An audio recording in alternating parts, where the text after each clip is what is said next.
The next storyteller, I asked him if you were a snack in your child's lunch, or otherwise, what snack would you be? And he said, spicy roast chickpeas, which I thought was a little arrogant, personally. But he did say it, and it was amazing, and he said, nutritious and tasty. So everyone, please put your hands together for Mark Martin.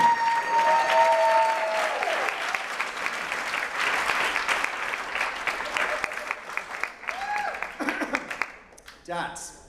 Any dads in the audience?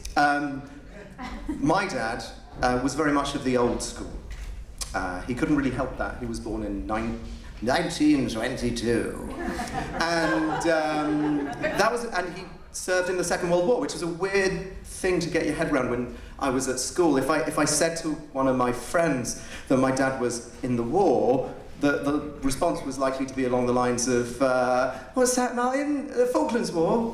No, Second World. Shut up, you prat. You're talking about your granddad. No.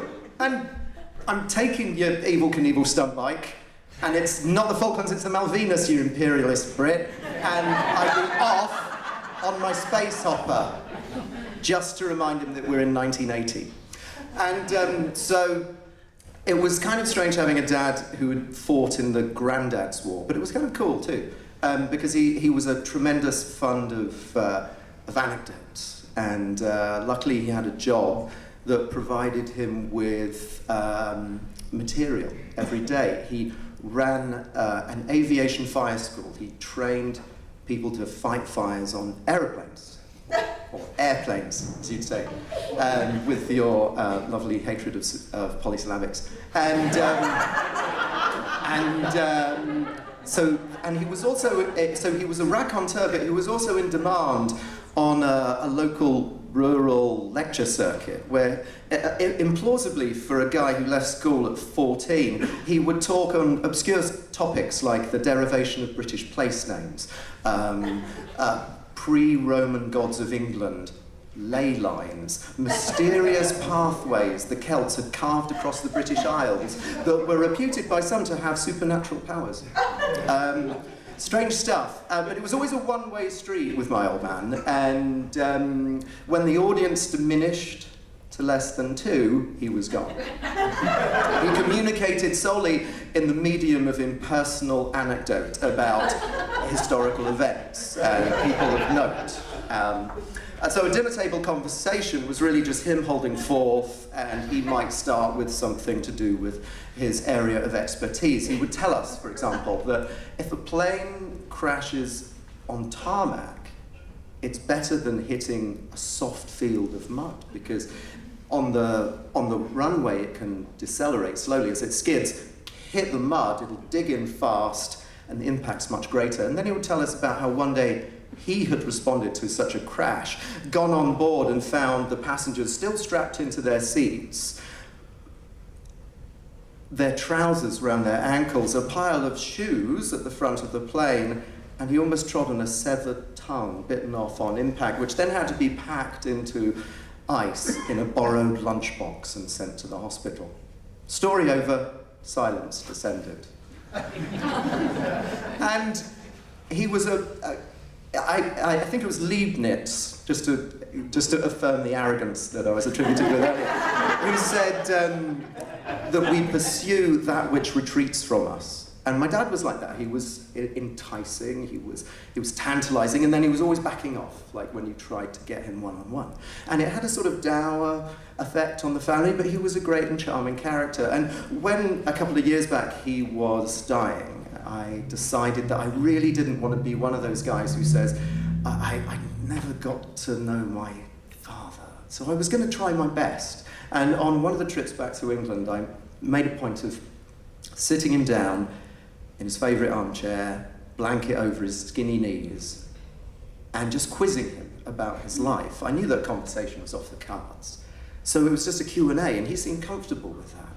And it put him back on the stage for a moment, and he came alive. Now, he wouldn't talk about his first wife or the family that he left and the relatives from that part of his life whom I'd never met, but he did tell me about how, as a young boy, he used to, growing up in Bermondsey, a working class district on the south of the Thames in London, he would go to the park and lay there watching the Luftwaffe and RAF fighter planes duel it out in the sky. And a couple of years later, being a spirited lad, he decided that he was going to join up. He wanted to be one of those knights of the air, and he and his best friend, they went into training to become fighter pilots. And my dad was fit, and he was smart, and he was filled with a romantic sense of mission, and he was a shit pilot. And he crashed 3 planes. And at that point, the superior officer took him to one side and said, Bill Martin, you're not cut out to be a pilot, you're a gunner. And that's what my dad became.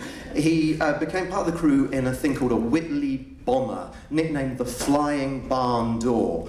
He was a ball turret gunner, and that's like the little glass hemorrhoid under the tail of the plane.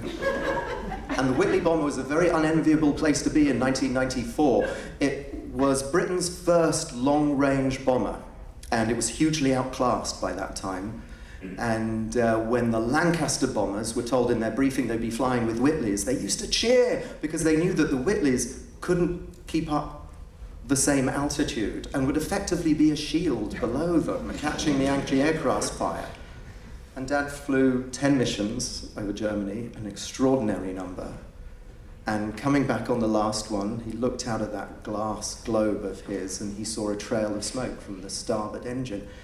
They limped over the channel, and they missed the runway at a place called Prees Heath, just outside of North London, and they crashed into a field, just like in that story he told me at the dinner table.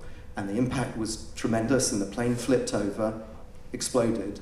All of a sudden, being the ball turret gunner was the best job you could have on that plane because he was sticking out of the fire. And some guys from the local airfield, they got to him in time, they jimmied open that ball turret, and they pulled him out. He still had the headphones on, and he could hear the screaming of his crewmates.